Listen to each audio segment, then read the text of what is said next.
Binanatan po niya yung yung kalaban, yung kabilang panig na kalaban nila sa mga tatakbong senador. Na para daw mga pinabili lang ng suka. Meron daw mga kandidato, pinabili lang ng suka, nagkaroon ng certificate of candidacy. Na parang minamaliit niya, hindi ba? Pero yung tinutukoy ba niya doon, yung grupo nila, itong yung PDP? Wala namang iba eh. Ganun ba? Wala namang iba sa May iba. Kasi sa ngayon po, kung yung nagkakamali, 65 lahat ang tumatakbo sa senador. Madami.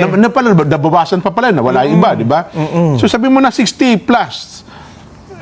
Baka iniisip ko naman, baka naman yun ang ibang tinutukoy, yung mga halos sabi, napabili lang ng suka. Hindi naman.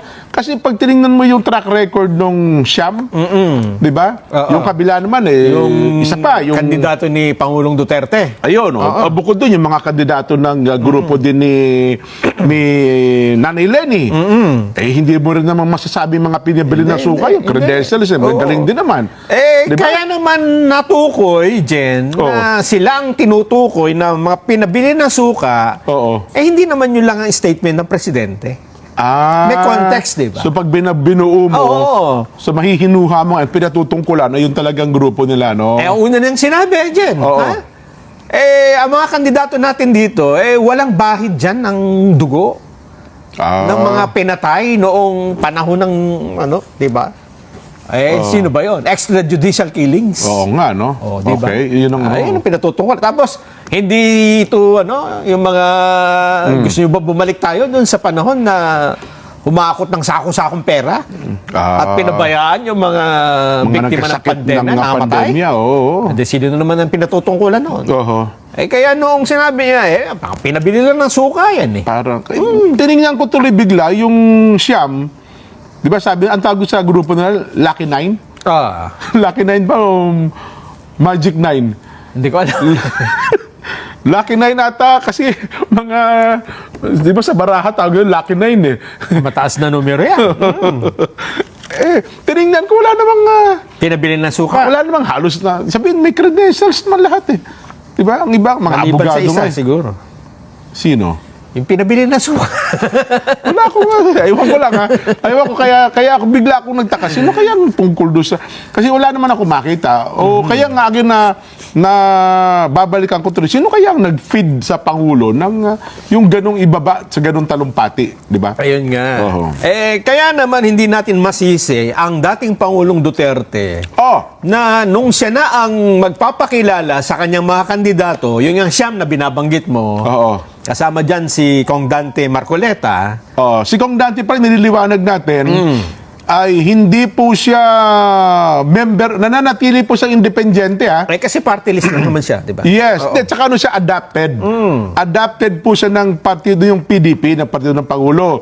Bukod sa PDP, alam ko, adapted din siya ng PRP. Iba-ibang partido. Yung partido ni Senadora Miriam, ngayon si June Santiago. People's Reform Party. Yes. Meron pang isang partido, yung WPP, yung peasant sector ng mga magagawa.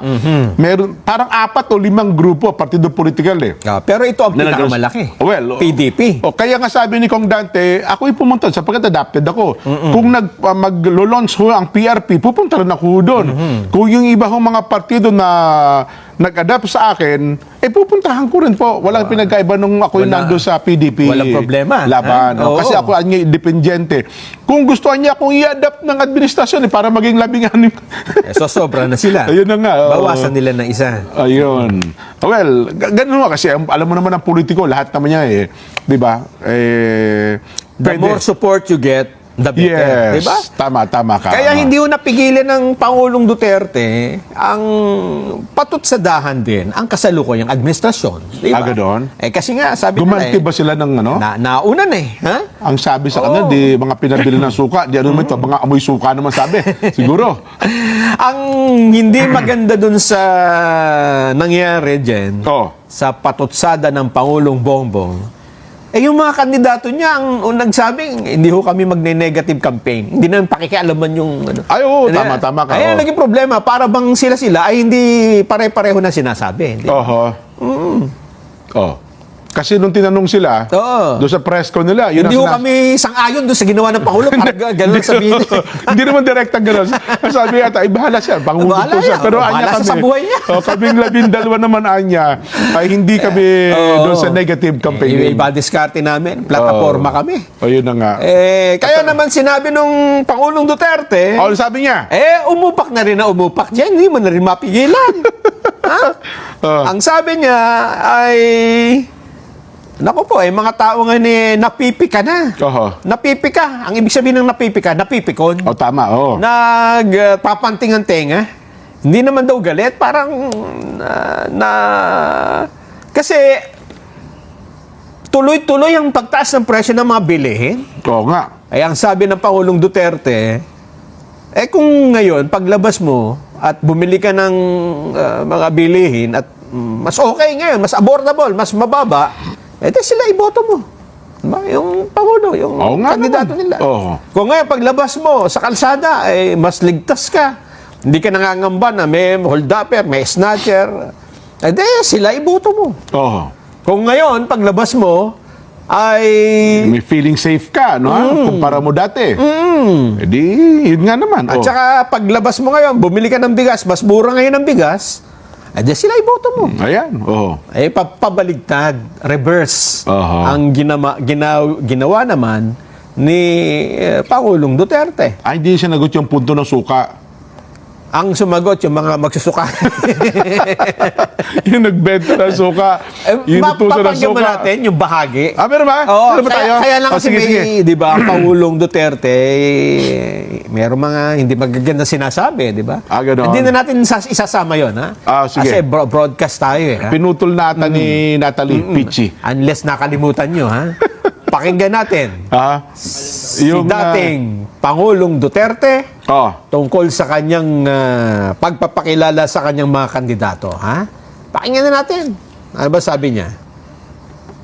So kagaya nitong bigas, which is really tumatama yan sa tiyan pati sa puso ng Pilipino, hindi niya nakuha yung pinaka. Either is subsidized o whatever, but it goes on up and nahihirapan po ang Pilipino to cope up. Bukang hindi niya kaya na habulin yung presyo. Yan na lang sa pagkain. Huwag na yung iba. Pwede na natin yung graft and corruption. Nandyan yan eh. Baski anong klaseng administrasyon. Pero yung immediate, urgent need to solve is really itong presyo or the price of rice. O yan. Ayun. Matinding ano yan, Jen. Matinding mensahe yan, ha? Kasi Parang- kung ang mga tao ay nakapakinig niyan, Oo. at alam ko may nag-post dyan pinagtabi. Pinagkumpara? Ilan ang nanood sa live feed noong kick-off rally dyan sa Lawag. Okay. At ilan yung dito sa Club Pilipino. Okay. Lumilitaw. Parang dalawang noontime show dati, nagkasabay, anong nangyari? Ay, napakalayo ng agwat. Ganon. Nasa 230,000 yung sa administrasyon. Okay. Dito kina Pangulong Duterte, mahigit yatang 1 milyon o 1.3 million o 2 million kung hindi ako nagkakamali. Pero ako naman, hindi ko naman masasabi siguro na pwede nating ipagkumpara. Pagbatayan. Kasi hindi naman magkasabay yung araw at oras na yun eh. Yun nga. Di ba? Kaya lang siyempre, ibig sabihin nun, pagka nakita mo kasi ang isang tao na naka-live, Oo. panonoorin mo, di ba? Hindi, siguro baka gusto ko pa talaga. Hindi, baka naman, yung 200,000 kasi, na-curious kung paano sasagutin ng kabila. Kaya, yung kasi 200,000 nasimulan na. Nasimulan na eh. Mukhang tingnan ko nga kung ang gagawin sa suka. Oo nga, Tingnan ko nga niya kung paano sasagutin yung gano'n. Sa bagay. Oo. Maaari din namang yung mga supporter niya, nanood din dun sa kabila. Di ba? Kaya ang problema problema ngayon, Jen, Oo. eh di may survey ngayon, di ba? Yun na nga, Before dito sa mga campaign rally na ito. Oo. Eh ngayon, nakita na ng mga tao, Jen. Nako, yun ang ano. Ito pala yung kandidato ng presidente. Oo. Eh, dito pala si Pangulong Duterte. Yun ang Ito sinasabi pala yung kong... issue ng kabila. Ito pala yung kabila. Yun ang Eh, sinasabi di ngayon, ko, magbabago-bago na yan. Healthy comparison. Yun ang sana, healthy comparison. Isip-isip ngayon. Teka Oo. muna, mukhang mali yata ako nang nasagot sa survey.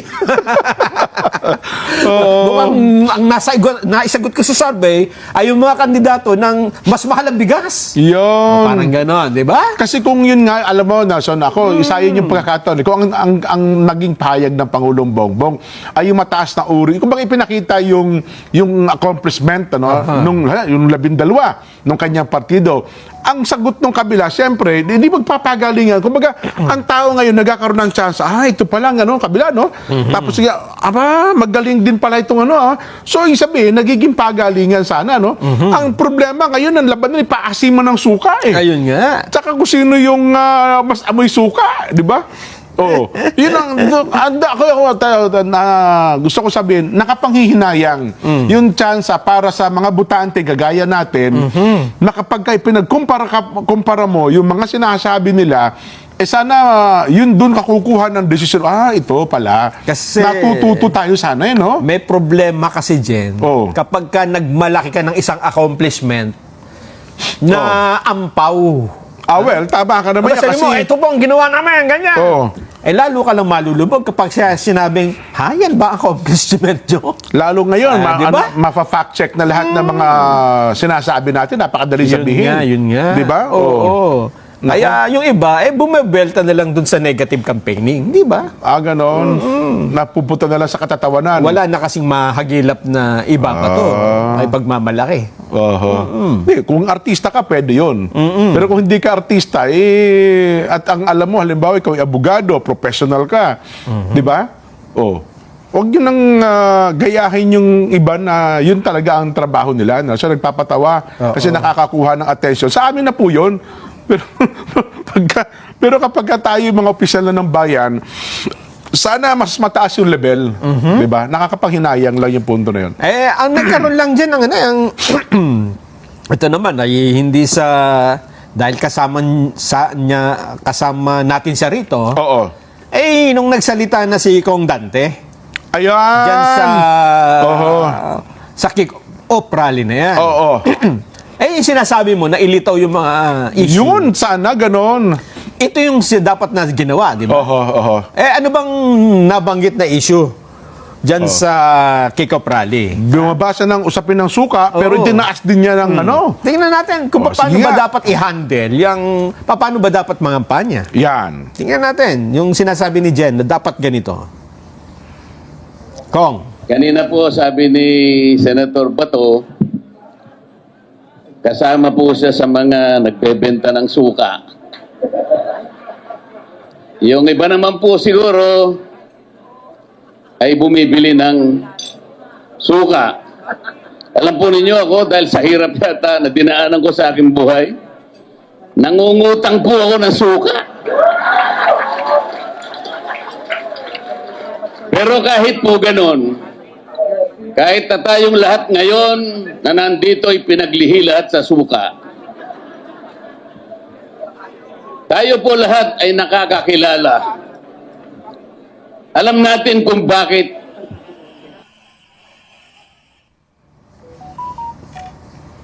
Kung bakit? Wala. Alam natin kung bakit. Bakit?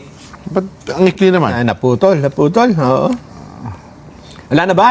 Baka may... Baka may patis toyo, ano ba yon? Para makapag-adobo na tayo, kompleto. Ibigay mo yung, tuloy yung mo ba? sustansya. Tuloy mo na. Oo. Yung sustansya ng sinabi ni Kong. Wala, sayang daw, naputol. Anyway, doon kasi piniliwanag niya yung ating pondo, Nason. Bakit tayo ganito? Kung mababawasan lang ang graft and corruption daw sa ating gobyerno ngayon ay umaabot ng halos 30% doon sa kabuuan ng ating. Kaya kung matatanggal natin ang graft and corruption doon sa ating national budget, hindi na niya tayo magkakaroon ng deficit. Di ba? Kasi ngayon anya, kung ating pag-uusapan kasama ang graft and corruption, ang laki ng deficit natin, halos 1 trilyong piso doon sa 6.352 trilyon na ating budget. Kulang ang ating pamahalaan ng mahigit sa 1 trilyon. Kaya nauobliga pa tayo na mangutang. Pero doon sa 30%, maalis natin ng graft and corruption, sa halip na deficit, meron pa tayo susobra sa pera natin, Nelson. Yun ang pinupunto. Sinasabi niyan, dapat talaga labanan natin ng korupsyon sa lahat ng administrasyon, hindi lamang sa kasalukuyang administrasyon, Nelson. Kung maalis natin ng graft and corruption, ang ating pambansang budget ay baka sobra-sobra pa sa pangangailangan natin sa ating mga mamamayan. Yun ang kanyang ipinupunto sa bagay na yon. Meron pang binanggit si Kong Dante. Oh. Eto, Ano yan? pakinggan natin. Tungkol naman saan yan? Yung pangalawa, yung tungkol sa politika, kaguluhan. Yung pangalawa. Sige. Magkakasunod naman eh. Oho. Ang ginagawa nila ay para pag-awayin ang Pilipino. They impeach the Vice President even if there is no basis for it.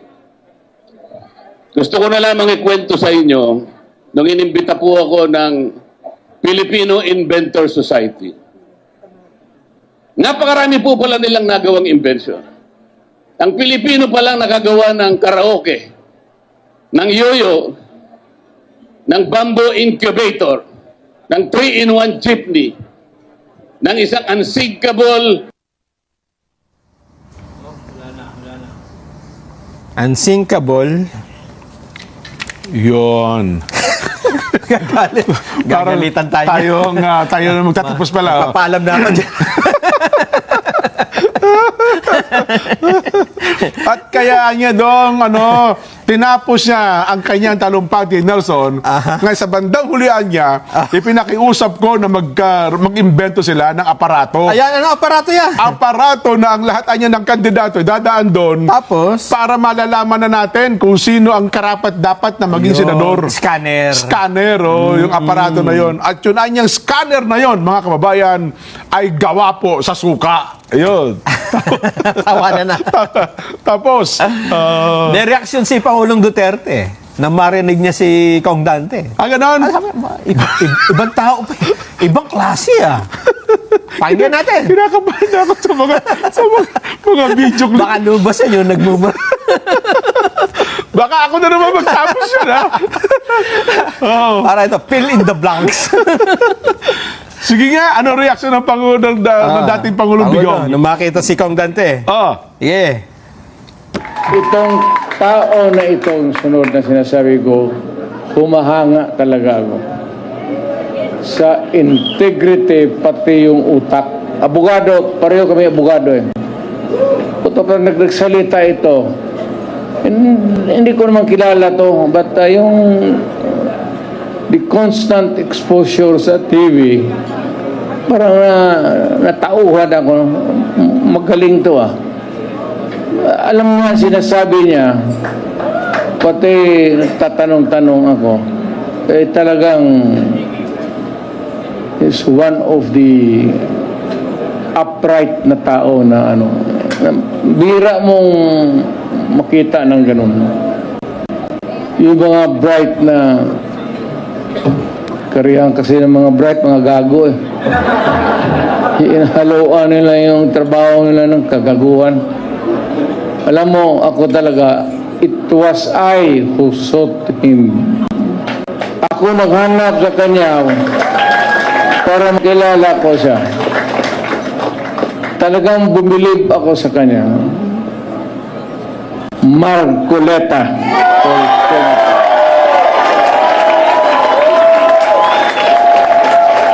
Totoo yan, sir. Hindi kita binimo. Alam niya, hindi niya. Nung lumapit ako sa kanya, sinabi ko, Sir, believe ako sa iyo. Diretso, alam niya. Alam talaga niya. Moses, so, kailangan natin sa Senado. Ngayon, marami kasi sila, ano dapat ang gawin natin? Di, patayin natin yung mga senador ngayon para mabakante.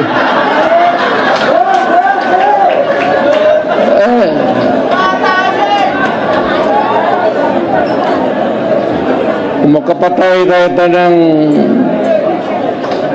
mga 15 na senador, pasok na tayo lahat.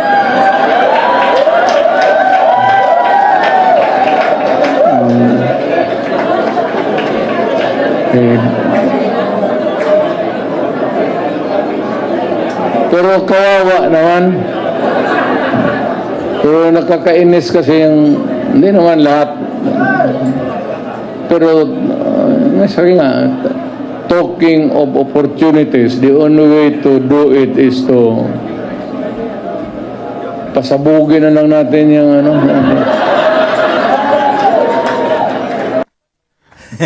Ayun. Ayun.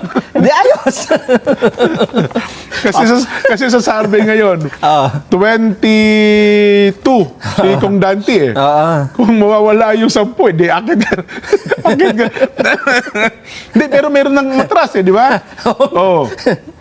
Si Doc Willie, hindi na tumuloy. Hindi kaya makasuhan siya ng grave. Grave threat. Oo. Grave threat ata yun. Pagbabanta sa buhay ng 10 doon. Hindi, kasi yung iba, yan lang ang kinuha no? Sa mahabang talumpati ng dating Pangulo.